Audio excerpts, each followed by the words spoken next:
சரி, நான் வந்து தேர்தல் வேடிக்கைக்காக நான் சொல்லல. நான் தேர்தலில் போட்டி போட்டிருக்கிறேன். 55 ஆண்டு காலங்கள் அரசியல் இருக்கிறேன்.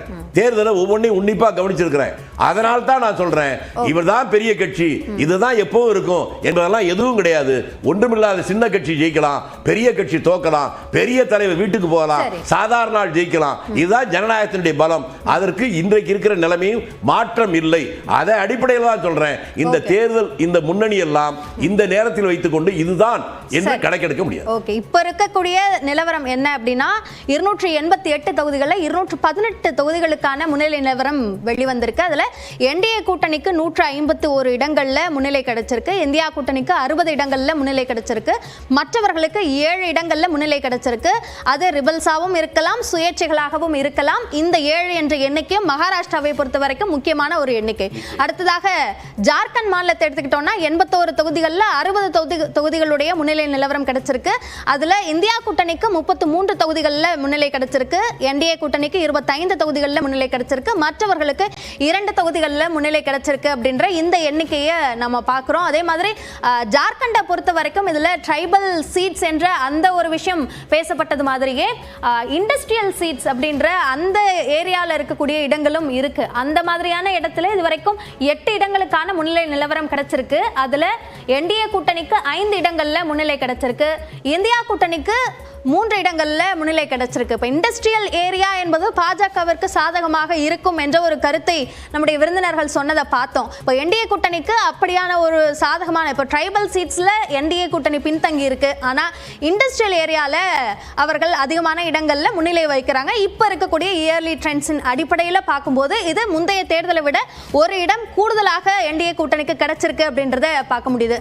இந்தியா கூட்டணி முந்தைய தேர்தலில் எந்த இடத்துலையும் முன்னிலை இல்லாத சூழல்ல இப்போ 3 இடங்கள்ல முன்னிலை பெற்றிருக்காங்க. அதாவது 3-3 என்ற அதேதாக இருந்திருக்கு. சுயேட்சையை பொறுத்த வரைக்கும் ஒரு இடத்தை அவங்க இழந்திருக்காங்க. அதுதான் என்டிஏ கூட்டணிக்கு போயிருக்கு அப்படின்ற இந்த எண்ணிக்கையும் இந்த இண்டஸ்ட்ரியல் ஏரியால நம்ம பார்க்கிறோம். இது பற்றி பேசலாம் திரு சுப்பிரமணியன். இப்போ ஜார்க்கண்ட் தேர்தலில் ட்ரைபல் சீட்ஸ் அப்புறம் இண்டஸ்ட்ரியல் ஏரியா, இந்த 2 அம்சங்களோட ஒரு வேர்சஸ் ஆக நம்ம பார்க்கிறோம் அப்படின்னா இந்தியா கூட்டணிக்கு சாதகமாக ட்ரைபல் சீட்ஸும் இண்டஸ்ட்ரியல் ஏரியா சீட்ஸ் வந்து என்டிஏ கூட்டணிக்கு சாதகமாகவும் போயிருக்கு. இதை எப்படி புரிஞ்சுக்கிறது? பிஜேபியை பொறுத்த வரைக்கும், என்டிஏ கூட்டணியை பொறுத்த வரைக்கும் கடந்த தேர்தலில் பார்த்தீங்கன்னா ஒட்டுமொத்தமாக அவர்கள் வாங்கிய வாக்குகள் வந்து 50 லட்சம் வாக்குகள் ஜார்க்கண்ட்ல. ஆனால் வந்து ஜார்க்கண்ட் கட்சியாக இருக்கட்டும், இல்லை இந்தியா ஐஎன்சி காங்கிரஸ் ஆக இருக்கட்டும், இவர்கள் இருவரும் சேர்ந்து வாங்கிய வாக்குகள் 48.80 லட்சம் வாக்குகள் வச்சுக்கோங்க. ஆக்சுவலாக பிஜேபியை விட கம்மியாக வாங்கினாலும் அவர்கள் தான் ஆட்சி புரிந்தார்கள். ஏன்னா வந்து அதாவது ஒவ்வொரு தொகுதியில வந்து வாக்குகள் எப்படி கன்சாலிடேட் ஆகிறது அப்படின்னு பார்க்கும்போது சில ஏரியாவில் வந்து பிஜேபிக்கு வந்து வாக்குகள் அதிகமாக விழும். ஐஎன்சி கூட்டணிக்கும் ஜேஎம்எம்க்கும் பார்த்தீங்கன்னா வந்து வாக்குகள் வந்து பரவலாக விழும்போது அதுதான் வந்து சீட்டாக கன்வெர்ட் ஆகி அது அட்வான்டேஜ் கொடுத்தது. ஸோ அங்கே வந்து ஜார்க்கண்டை பொறுத்த வரைக்கும் பிஜேபிக்கு வாக்கு வங்கிகள் இருக்கிறதானா இருக்குது. ஆனால் வந்து அது சீட்டாக கன்வெர்ட் ஆகலை போன வாட்டி 2019. ஏன்னா 50 லட்சம் வாக்குகள் வாங்கியிருக்கிறாங்க. பட் 25 தொகுதிகள் தான் வின் பண்ணாங்க அவங்க. ஆனால் இவர்கள் வந்து 48.80 லட்சம் வாக்குகள் வாங்கி ஆட்சி அமைத்தார்கள். ஸோ இப்போ இருக்கும்போது இந்த ட்ரைபல் ஏரியாவில் இவங்க ஒர்க் பண்ணியிருக்கிறாங்க. பட் ட்ரைபல் ஏரியாவில் ஒர்க் பண்ணினது வந்து அது வாக்காக எவ்வளோ உயர்கிறது, அது வந்து சீட்டாக கன்வெர்ட் ஆகுதா அப்படின்றது தான் பார்க்கணும். நம்ம என்னை பொறுத்த வரைக்கும் பார்த்தீங்கன்னா ஜார்க்கண்டில் வந்து என்டிஏ கூட்டணி வந்து ஆட்சி அமைக்க முடியலன்னா ரொம்ப சந்தோஷப்படுவேன். ஏன் அப்படின்னா இப்போ மகாராஷ்டிராவில் இவங்க ஆட்சி அமைச்சிட்டாங்க வச்சுக்கோங்க, உடனே வந்து இவிஎம் வந்து இது பண்ணிட்டாங்க, ஹேம்பர் பண்ணிட்டாங்க, டேம்பர் பண்ணிட்டாங்க, அதனால தான் வெற்றி பெற்று விட்டார்கள் அப்படின்னாங்க. ஆனால் ஜார்க்கண்ட்ல இங்கே ஆட்சி அமைக்க போறதை வந்து மறந்துடுவாங்க. அங்கே வந்து ஜார்க்கண்ட்ல இவிஎம் மிஷின் ஒழுங்கா ஒர்க் ஆகிருக்கும், மகாராஷ்டிராவில் வந்து மிஷின் வந்து இது டேம்பர் பண்ணியிருப்பாங்கன்னு. அதே மாதிரி வெஸ்ட் பெங்காலில் 6 தொகுதிகள் அவர்கள் வின் பண்றாங்க பார்த்தீங்களா, லீடிங்ல இருக்கான்னு சொல்றாங்க பார்த்தீங்களா, திரிணாமுல் காங்கிரஸ். அங்கே வந்து இவிஎம் மிஷின் ஒர்க் ஆயிடும். நான் என்ன சொல்றேன்னா பொதுப்படியாக ஓகே, மக்கள் கொடுத்த தீர்ப்பை ஏற்றுக்கொண்டு கண்டிப்பா எஸ் 2 கட்சிகளும் எதிர்கட்சி ஐஎன்டிஏ கூட்டணியாக இருக்கட்டும் என்டிஏ கூட்டணியாக இருக்கட்டும், மக்கள் என்ன சொல்லியிருக்கிறாங்களோ அதை ஏற்றுக்கொண்டு அதுக்கு அடுத்த கட்ட நடவடிக்கையா போகணும். நீங்க கேட்ட கேள்வி பார்த்தா இண்டஸ்ட்ரியல் பெல்ட்ல வந்து ஏன் வந்து பிஜேபிக்கு வந்து அங்க என்டிஏ கூட்டணிக்கு வந்து வாக்குகள் வருகிறது அப்படின்னா அது வந்து மக்கள் உணர்ந்திருக்கிறார்கள். நீங்க சொல்ற மேபி அங்க மறதியா இருக்கும். வெளிச்சாமி சொன்ன மாதிரி அங்க வந்து மக்கள் வந்து மறந்துட்டாங்க. அதாவது என்டிஏ கூட்டணி செய்த தவறுகளை மறந்து விட்டு அங்க வாக்களித்து விட்டார்கள் இண்டஸ்ட்ரியல் பெல்ட்ல. ஆனா ட்ரைபல்ல வந்து மக்கள் ஞாபகமா இருக்கிறாங்க. இது வந்து நம்ம எடுபடாதுங்களா இந்த வாதம் பார்க்க முடியுது. ஸோ இது எந்த காரணத்தினால இந்த விஷயம் ஒரு ஆதரவு என்பது இந்தியா கூட்டணிக்கு கிடைச்சிருக்கு அப்படின்னு நீங்க பாக்குறீங்க? நான் முன்னாலேயே ஒன்று சொன்னேன். அந்த நான் வெளிப்படையாக உண்மையை ஒத்துக்கிட்டேன். மற்ற போல நான் கட்சிக்காக பேசலை. ஜார்க்கண்டில் இருக்க கடை நிறுவனம் அங்கே இருக்கக்கூடிய பிரச்சனைகள் எனக்கு அதிகமான புரிதல் இல்லைன்னு சொல்லித்தான் ஆரம்பித்தேன். ஆனால் அங்கே இந்த மாற்றம் வந்திருப்பதுக்கு நான் முன்னாலே சொன்ன ஒரு விஷயம்தான். இங்கே எனக்கு என்ன இருக்கிற பிரச்சனை இருக்கோ, உங்களுக்கு என்ன பிரச்சனை இருக்கோ, அதில் பெரும்பாலான பிரச்சனைகள் அங்கே இருக்கிற மக்களுக்கு இருக்கத்தான் செய்யும். நான் முன்னாலே சொன்ன மாதிரி காலையில் இருந்துச்சுன்னா பல்லு வளர்க்குறது பேஸ்ட் எடுக்கிறோம், அதில் வரி கட்டுறோம். அதில் ஆரம்பிக்கிறது ராத்திரி படுக்கிற போது பால் குடித்தா அதில் போடுற சக்கரை வரலும் வரி கட்டிகிட்டு இருக்கோம். எல்லாத்துலேயும் இது கொஞ்சம் கொஞ்சமாக கூடி அன்றாட வாழ்க்கையே ஒரு கேள்விக்குறியாக போகிற இடத்துக்கு போய் கொண்டிருப்பது தான். இவ்வளவு நடந்தும் கடன் 4 மடங்கு 10 ஆண்டுகளில் கூடியிருக்கு மத்திய அரசில். இவ்வளவு வரியை வசூலித்தும் அது மக்களுக்கு நன்மையாக திரும்பி வரல.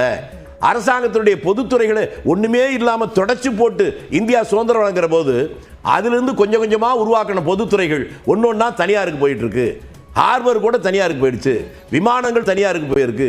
இதெல்லாம் உடனடியாக மக்களுக்கு தெரியாவிட்டாலும் அவர்களை நேரடியாக பாதிக்கிற ஒவ்வொரு பிரச்சனையும், ஒரு கரண்ட் பில்லு கட்டுறதுக்கு போகிற போது அல்லது கடையில் போய் சாதாரணமாக இட்லி சாப்பிட்ற போது நம்ம உற்பத்தி நீங்க குறிப்பிடுற அந்த பிரச்சனைகளோட பிரதிபலிப்பு இந்த எண்ணிக்கை அப்படின்னு பார்த்தோம்னா மகாராஷ்டிராவில் அது ஏன் இல்லை? அதுதான் இந்த பிரச்சனைகள் எல்லா இடத்திலும் இருக்கும்.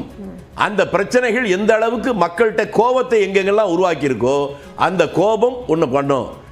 சில நேரங்களில் என்னதான் கஷ்டப்பட்டாலும் அந்த நேரத்தில் ஒரு சின்ன நான் சொல்ற மாதிரி ஒரு 1000 ரூபா கொடுத்தா 2000 ரூபா கொடுத்தா போகிற மனோநிலை மக்களுக்கு வந்துருச்சுன்னா அது அவங்க தலையிலே அவங்க மண்ணவாரி போட்டுக்கிறது தான். அப்படித்தான் போய்கிட்டு இருக்கு நாட்டு நிலைமை. இந்த விழிப்புணர்ச்சி வர வர மாற்றம் வரும் என்ற நம்பிக்கையை தான் நான் சொன்னேன். நீங்க அது போல பிரசாத் கிஷோர் சொன்ன மாதிரி தான், ஊருக்கெல்லாம் குறி சொல்லும் பள்ளி, ஆனால் கழனி துள்ளி விடுவான் பள்ளின்னு சொல்லுவாங்க. அது போல உலகத்துக்கே அவர் வழிவகுத்து கொடுத்தார். பல பேர் வெற்றி அடைஞ்சாங்க, உண்மைதான். அவர் வர முடியல இல்லைங்களா? அதனால இந்த நாட்டில் ஜனநாயகத்தில் இவன் தான் கெட்டிக்காரன், இவன் தான் பெரிய தலைவன், இந்த கட்சி தான் பெரிய கட்சி, இந்த கட்சி எப்போதும் வராது என்பதெல்லாம் கிடையாது. வெற்றியும் தோல்வியும் மாறி மாறி வந்தாலும் அந்த ரேஸ்ல எப்போதும் போய்கொண்டே இருக்கின்ற ஒரு அரசியல் கட்சியில் இருக்கிற மனோநிலை இருக்க, அதுதான் ஜனநாயகத்தை புரிந்து கொண்டவர்கள். நாங்கள் அது தெளிவா இருக்கிறோம். ஆட்சிக்கு வருகிற போது துள்ளி குதிக்கிறது இல்லை, ஆட்சி இல்லாவிட்டாலும் அதுக்கு சோர்ந்து போய் படுக்கிறது இல்லை. தொடர்ந்து மக்கள் மத்தியிலே இருந்துகிட்டு இருக்கோம். அது மீண்டும் எங்களை நோக்கி மக்களுடைய ஆதரவு வரும் நம்புறோம். இன்னும் இந்த ஏழி ஸ்டேஜில் இப்போ வந்திருந்தால் கூட மகாராஷ்டிராவிலேயே மீண்டும் கடைசியில் வருகிற போது எங்களுக்கு ஆதரவாக வந்தால் நான் வியப்படைய மாட்டேன். அதைத்தான் நான் எதிர்பார்க்கிறேன். அதை தான் நம்ம இதுலயும் பார்க்கிறோம். இப்போ 78 தொகுதிகளில் முன்னிலை நிலவரம் இன்னும் வெளியாகாமல் இருக்கு. ஆனா பெரும்பான்மைக்கு தேவையான அந்த எண்ணிக்கையை பாஜக முன்னிலை வைக்குது அப்படின்றத நம்ம பார்க்கிறோம். காங்கிரஸ் கூட்டணி 53 இடங்கள்ல முன்னிலை வைக்கிறாங்க. மகாராஷ்டிராவில் இன்னமும் 78 தொகுதிகளோட முன்னிலை நிலவரம் என்பது இன்னும் வெளியாகாமல் இருக்கு. ஆனாலும் இந்த இயலி ட்ரெண்ட்லயுமே கூட இந்த வித்தியாசம் என்பது குறைவாக இருந்திருக்கலாம். ஆனா ஒரு அதிகமான வித்தியாசம் இருக்கு அப்படின்றத நம்ம எப்படி புரிஞ்சுக்கணும்? இந்த நேரத்தில் இதை வைத்துக் கொண்டு எந்த முடிவும் எடுக்க முடியாது. தேர்தல் முடிவுகளே நீங்க பாத்தீங்கன்னா, நான் முன்னால தான் சொன்னேன், தமிழ்நாட்டு வரலாறு எடுத்துங்க. தமிழ்நாட்டு வரலாற்றிலேயே ஒரு ஆளுங்கட்சி அதிக உச்சகட்ட பெரிய வெற்றியை பெற்றது 71 திமுக. அந்த 71 183 இடங்கள்ல திமுக ஜெயிக்குது. எதிர் இருந்த சாவண காங்கிரஸ் வெறும் 15 இடம் தான். ஆனா வாக்கு வித்தியாசம் வெறும் 3% தான். இந்த நம்ம ஜனநாயக அமைப்புல வெற்றி தோல்வி என்னது அப்படித்தான். இந்த கட்டத்தில் இருக்கிற இதே நிலைமை கடைசியில் இறுதி கட்டத்துக்கு வருகிற போது தலைகீழா மாறினாலும் ஆச்சரியப்படுவதற்கு இல்லை. அதுக்கு தான் முன்னால சொன்னேன், இந்தியாவிலேயே வரலாற்றிலேயே ஒரு சட்டமன்ற தொகுதியில் லட்சக்கணக்கான வாக்குகள் பதிவாகிற தொகுதியில் 3 முறை மீண்டும் மீண்டும் எண்ணும் போதும் ஒரே ஒரு ஓட்டில் ஜெயிச்சது கூட இங்கே உண்டு.